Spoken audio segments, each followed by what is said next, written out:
SL 025កម្លាំង125ចូល stock វិញហើយបងប្អូនឥឡូវគឺយើងមាន3ពណ៌មានពណ៌ថ្មីគឺពណ៌សពណ៌ខ្មៅពណ៌ស៊ីម៉ង់បាទអូនកាលមុនបងប្អូនថាបងលក់ 2000 ជាងថ្លៃហីចាពីមុនមិនលក់ 2000 ជាងហ៎បងបាទអត់ទេ 2000 ជាងកាលមុនអាហ្នឹងយើងលក់អា Smart Key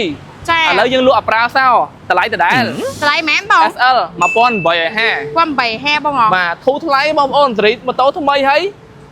បងប្អូនទិញបានកាគ្រីបានផ្លាកលេខយើងឈ្មោះយើងឲ្យ1850ដល់រណានេះហ្នឹងហើយបងចុះទីតាំងខាងម៉ៃណាវិញបងម្ដុំចំចៅហ្នឹងម្ដុំណាបងម្ដុំចំចៅចង់មកមើលចង់ទៅមើលម៉ូតូបងស្រីគាត់ខមមិនសួរបាទទីតាំងយើងនៅចំចៅនៅផ្លូវជាតិលេខ4នៅចិត្តសាចំពោះវត្ត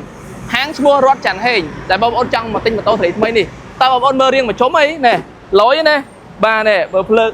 ផ្នែកកមុខប្រាំងបូម ABS ជាគៀង LED នេះខ្ញុំភ្លើងដំរីស្អាតក្បាលវាដូច Airblade កម្លាំងវា125បាទខ្លាំងណែខ្លួនដូចคลิกអញ្ចឹងណាបងប្អូនមើលមកជុំបាទខ្ញុំបញ្ឆេះអាមួយនេះឲ្យមើលព្រោះនេះមិនបានបញ្ឆេះបាទនេះបងប្អូនអែមណាជាគៀង LED បាទលយបាទមកអូនចាប់ជុំឲ្យបងប្អូនមើលមាន3ពណ៌បាទសម្ងាំងដូចคลิกអញ្ចឹងបងប្អូនបាទលយបាទប្រើសាវហើយនេះកន្លែងនេះមានកន្លែងសាកថ្មទូរស័ព្ទទៀតនេះជួមាន USB ទេបងមាន USB បងប្អូនប្រើទូរស័ព្ទ Android iPhone សាកថ្មបានអានេះកម្លាំង125ដែរបងអី125ដែរអត់តមានកម្លាំង150ទេបាទនេះបងបញ្ឆេះពណ៌សេរីពណ៌ស៊ីម៉ង់លក់ដាច់ហ្មងប្រចាំហាងពណ៌នេះណែបាទមើលភ្លើងចង្គៀងស្អាតបងបាទនេះសញ្ញោ LED ស្អាតណាស់បងប្អូនចាំបងលក់បាននេះបងម៉ូតូហ្នឹងបាទ1850បងប្អូនបងលក់បានមួយខែមែនណាមួយខែចាប់ពី60ទៅ70ដុល្លារឡើងទៅ